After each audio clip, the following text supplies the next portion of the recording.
سورۃ البقرہ میں اللہ تعالیٰ نے فرمایا وَلَن تَرْضَىٰ عَنْكَ الْيَهُودُ وَلَا النَّصَارَىٰ حَتَّىٰ تَتَّبِعَ مِلَّتَهُمْ۔ اے پیغمبر، یہودی اور عیسائی آپ سے ہرگز اس وقت تک راضی نہیں ہو سکتے جب تک آپ ان کے طریقے کو ہی نہ اپنا لیں۔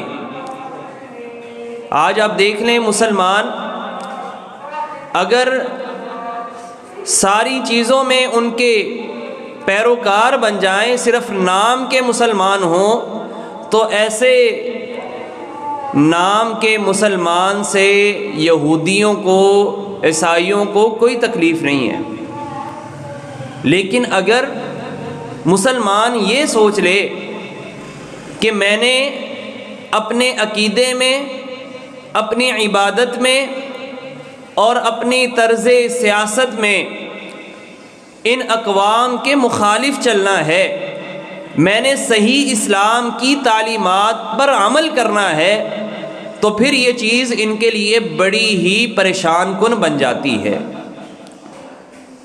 حالانکہ کتنا واضح حکم ہے کہ جب ظلم ہو تو پھر مظلوموں کو اس ظلم کے خلاف تلوار اٹھانے کا حکم اسلام نے دیا ہے۔ لیکن آج اگر کسی کو ظلم و تشدد کا نشانہ بنایا جائے ان اقوام کی طرف سے، اور پھر اس کے رد عمل کے طور پر اگر وہ مزاحمت میں پتھر بھی اٹھاتا ہے تو وہ دہشت گرد قرار پاتا ہے۔ اور اس کی مثال ہمارے سامنے ہے افغانستان میں اور حالیہ صورتحال میں فلسطین میں۔ تو یہ جو یہودیوں کا یا عیسائیوں کا اہل اسلام کے خلاف بغض ہے، یہ جو اللہ رب العالمین نے قرآن مجید میں ارشاد فرمایا نا کہ یہودی تم سے راضی نہیں ہوں گے، اس کی وجہ کیا ہے؟ یہ ان کے دلوں کے اندر کا حسد ہے۔ حسد کس بات کا ہے؟ کہ ہمیں اللہ تعالیٰ نے احکامات دیے، تورات دی، لیکن ہم نے تو اس کے اندر تبدیلی کر دی۔ اب یہ جو مسلمان ہیں، یہ تو اللہ تعالیٰ کی نازل کردہ ان تعلیمات کے اوپر عمل کرنے والے ہیں، تو یہ اللہ رب العالمین کی محبوب ترین قوم کیسے بن جائیں؟ یہ وجہ ہے یہودیوں کا نبی صلی اللہ علیہ وسلم کے دور میں جو مسلمانوں کے خلاف ایک حسد تھا۔ اسی لیے قرآن مجید میں اللہ تعالیٰ نے فرمایا لا تتخذوا اليہود والنصارى اولیاء۔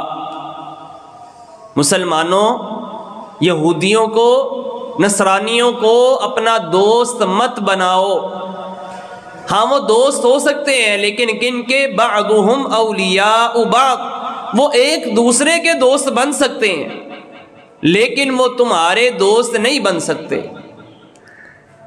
آج آپ دیکھ لیں کہ جب یہ صورتحال فلسطین میں بنی تو اس سے پہلے کتنے ہی مسلم ممالک تھے کہ جو اسرائیل کو تسلیم کیے بیٹھے تھے، اور کتنے ہی ممالک تھے کہ جن کے مذاکرات کی پینگیں بڑھ رہی تھیں، لیکن آج ان مٹھی بھر لوگوں نے، ان مٹھی بھر مظلوموں نے ان ساری کی ساری کوششوں کو سبوتاج کر دیا۔ اللہ تعالیٰ فرماتے ہیں لا تتخذوا عدوی وعدوکم اولیاء تلقون الیہم بالمودہ، میرے اور اپنے دشمنوں کو اپنا دوست مت بناؤ، تم ان کی طرف محبت کے پیغامات بھیجتے ہو، حالانکہ انہوں نے اس حق کو، اس کا انکار کر دیا جو اللہ نے تمہارے اوپر نازل کیا ہے۔ یہ جو آیت ہے سورۃ الممتحنہ کی آیت ہے، اور اس کا شان نزول ایک واقعہ ہے، اور وہ واقعہ یہ ہے کہ نبی صلی اللہ علیہ وسلم نے جب مکہ فتح کرنے کا ارادہ کیا اور مکہ کے فتح کے لیے آپ نے لشکر کو تیار کرنا شروع کیا، تو اس موقع پر ایک صحابی کہ جن کا نام حاطب بن ابی بلتع تھا، انہوں نے کفار مکہ کو پیشگی اطلاع دینے کے لیے ایک عورت کو خط دے کر روانہ کر دیا کہ تم جو ہے وہ ان کو جا کر مطلع کر دو کہ نبی صلی اللہ علیہ وسلم اپنے صحابہ کرام کے ہمراہ جو ہیں وہ مکہ کے اوپر چڑھائی کرنے کا ارادہ رکھتے ہیں۔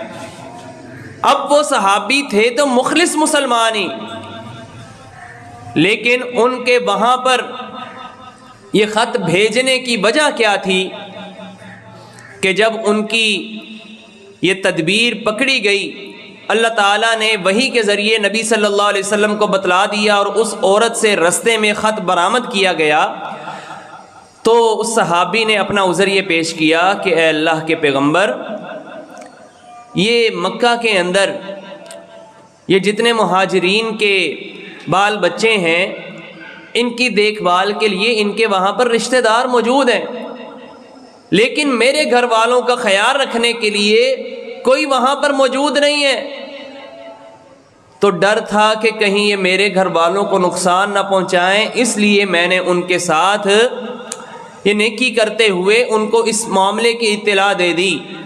تو نبی صلی اللہ علیہ وسلم نے اگرچہ اس کے اوپر سختی کا اظہار فرمایا، لیکن اس کے باوجود ان کے اس عذر کو تسلیم کیا، لیکن اللہ تعالیٰ نے قرآن مجید کی یہ آیت نازل کر دی کہ ان کو اپنا دوست مت بناؤ، وہ تو اگر تمہارے اوپر قابو پا لیں تو وہ تمہارے دشمنی میں کوئی کسر باقی نہ چھوڑیں گے۔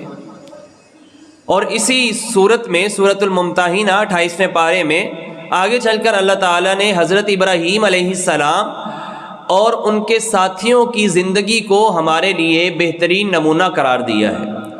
اور وہ نمونہ کیسے قرار دیا کہ قد کانت لکم اسوۃ حسنۃ فی ابراہیم والذین معہ، تمہارے لیے ابراہیم اور ان کے ساتھیوں کی زندگی میں بہترین نمونہ ہے۔ اذ قالوا لقومہم انا براء منکم ومما تعبدون من دون اللہ، جب انہوں نے اپنی قوم سے کہا کہ بے شک ہم تم سے بھی بری ہیں اور جن کی تم اللہ کے سوا عبادت کرتے ہو ان سے بھی بری ہیں۔ کفرنا بکم وبدا بیننا وبینکم العداوۃ والبغضاء ابدا حتی تؤمنوا باللہ وحدہ، ہم تمہارا بھی انکار کرتے ہیں اور تمہارے اور ہمارے درمیان نفرت اور دشمنی کا آغاز ہو چکا ہے۔ یہ دشمنی اور نفرت کب تک رہے گی؟ جب تک تم اللہ پر ایمان لانے والے نہیں بن جاتے۔ یہ نہیں کہا کہ جب تک تم مالی طور پر ہماری مدد نہیں کر دیتے۔ کیوں جی؟ آج آپ دیکھ لیجئے کہ ان اداروں کی جو دراصل یہود و نصارہ کے شکنجے پر کسے ہوئے اور ان کے ایجنڈے کو آگے لے کر چلنے والے، آج ہمیں ایک قسط لینے کے لیے ان اداروں سے کیا کیا جتن نہیں کرنے پڑتے، اور مہنگائی کی صورتحال آپ دیکھ لیجئے کہ اس کے پیچھے کردار انہی اداروں کا اور ہمارے حکمرانوں کی ان کے سامنے بالکل بچھ جانے کا یہ ہے اس کی بنیادی وجہ۔ تو کوئی غیرت ایمانی ہونی چاہیے ہمارے اندر۔ اقبال نے کہا تھا نا، آج ہم نے اقبال کا یہ دن بھی منایا چھٹی کر کے، لیکن اس کے طرز فکر کو ہم نے قبول نہیں کیا۔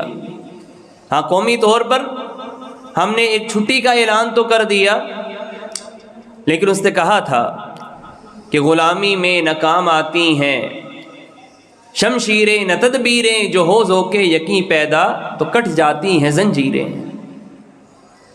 آج ہر طرف سے یہود کے نرغے میں ہونے کے باوجود جس طریقے سے اہل فلسطین نے اپنی اس ایمانی غیرت کا مظاہرہ کیا ہے، آج دنیا بھر کے مسلمانوں کے لیے یہ لمحہ فکریہ ہے کہ ہم اپنے ملکوں کے اندر آزاد بیٹھے ہوئے ہیں، لیکن وہ ہم سے بازی لے گئے۔ آج لاشیں ان کے نہیں اٹھ رہے، آج یہ لاشیں ہمارے اٹھ رہی ہیں کہ جن کا ایمان اس سب کے باوجود بھی ان یہودیوں کی دوستیوں کو ختم کرنے پر ان کو نہیں ابھارتا۔ تو محترم بھائیوں، ضرورت اس امر کی ہے کہ ہم نے ان کو نہ ہی اپنا دوست سمجھنا ہے اور نہ ہی ان کے طریقے کو اپنی زندگی کے اندر اپنانا ہے۔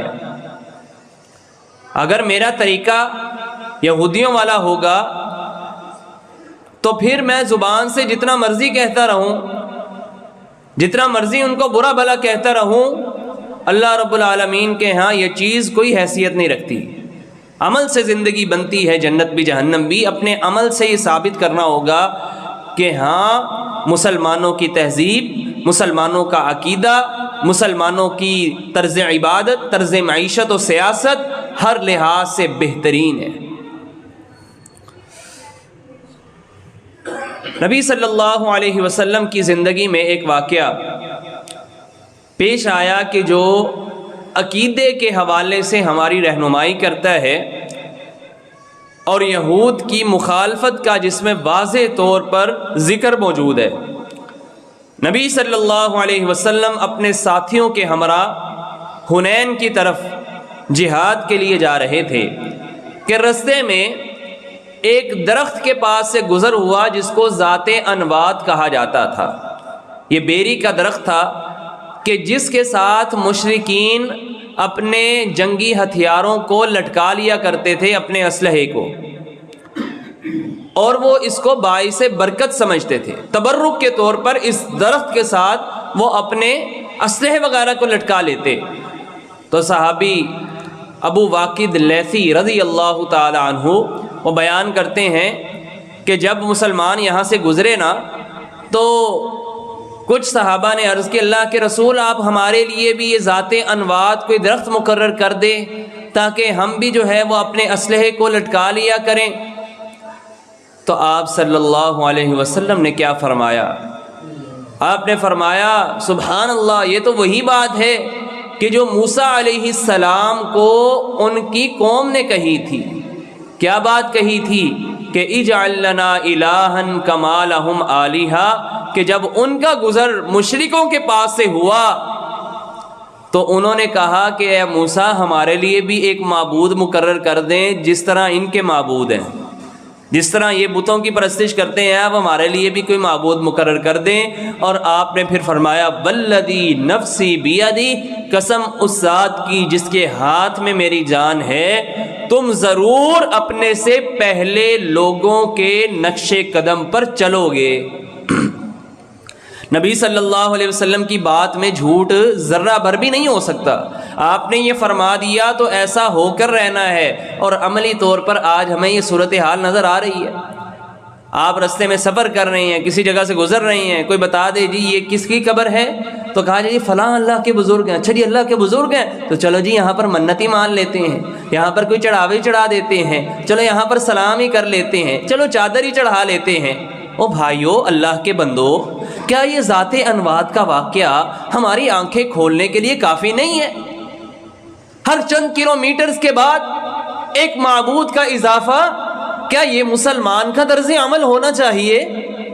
غور کرنے کا مقام ہے، سوچنے کی بات ہے کہ ہم کس خدا کو ماننے والے، ہم کس الہ کی پرستش کرنے والے ہیں۔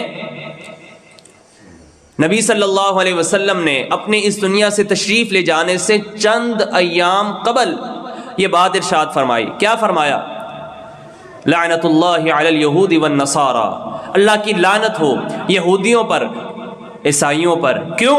اتخذوا قبور انبیائہم مساجد، انہوں نے اپنے نبیوں کی قبروں کو سجدہ گاہ بنا لیا۔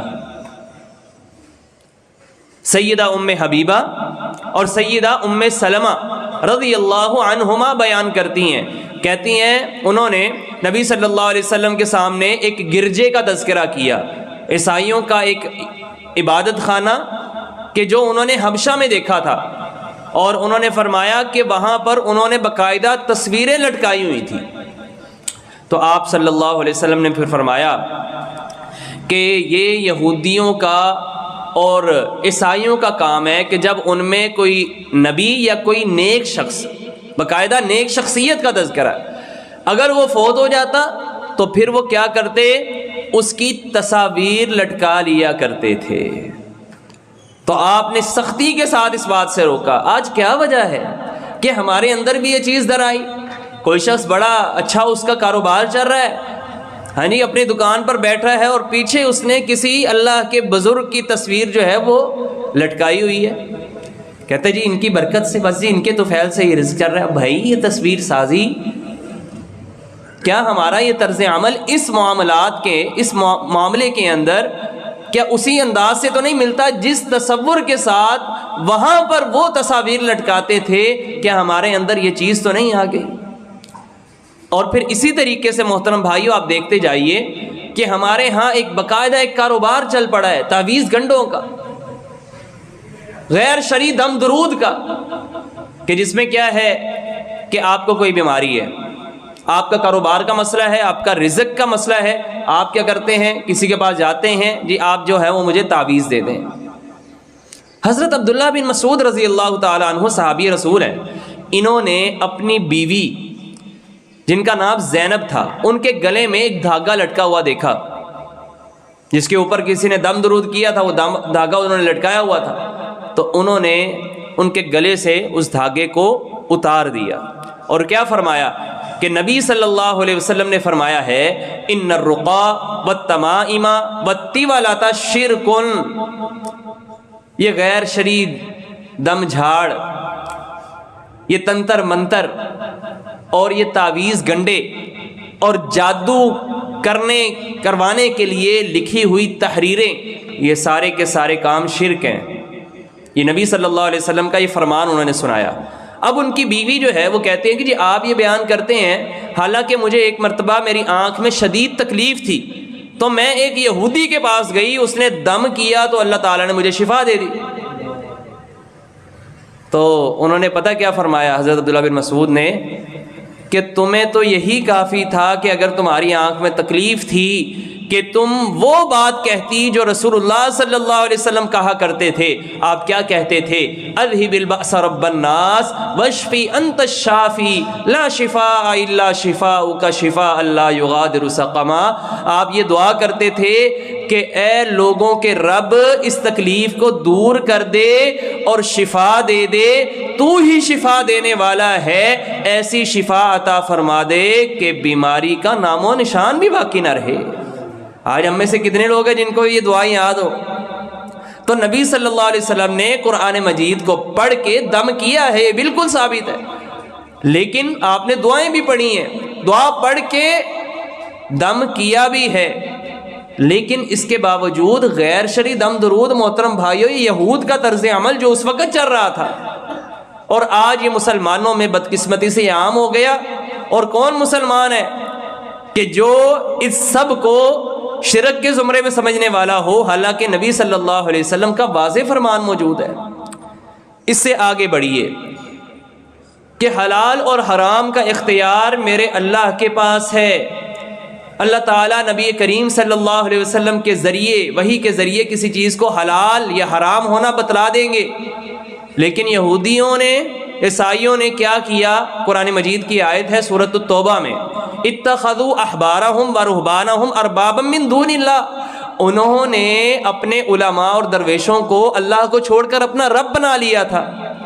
تو آپ نے پھر وضاحت کی کہ رب کیسے بنا لیا. یہ نہیں ہے کہ وہ ان کے سامنے سجدہ ریز ہوتے, بلکہ رب ایسے بنا لیا تھا کہ جس چیز کو ان کے علماء اور درویش کہہ دیں یہ حرام ہے وہ حرام ہو جاتی, اور جس کو وہ کہتے حلال ہے یہ حلال ہو جاتی. آج ہمارا بھی یہ طرز عمل نہیں ہے. اللہ کا حکم آنے کے باوجود ہم دیکھتے ہیں کہ فلاں امام کی کیا رائے ہے. اب میں چند ایک اقوال ائمہ کرام بزرگان دین کے آب احباب کے سامنے رکھنا چاہوں گا. امام ابو حنیفہ رحمہ اللہ وہ فرمایا کرتے کہ لوگوں کسی کے لیے یہ جائز نہیں ہے, کسی کے لیے یہ جائز نہیں ہے کہ وہ ہمارے کسی قول کے بارے میں فتویٰ دے, اس کے اوپر عمل کرے جب تک اسے یہ علم نہ ہو کہ ہم نے یہ بات کس دلیل کی بنیاد پر کہی ہے. یاد رکھیے گا علماء کرام اہل علم, ان سے رہنمائی لینا دین کے معاملے میں ضروری ہے.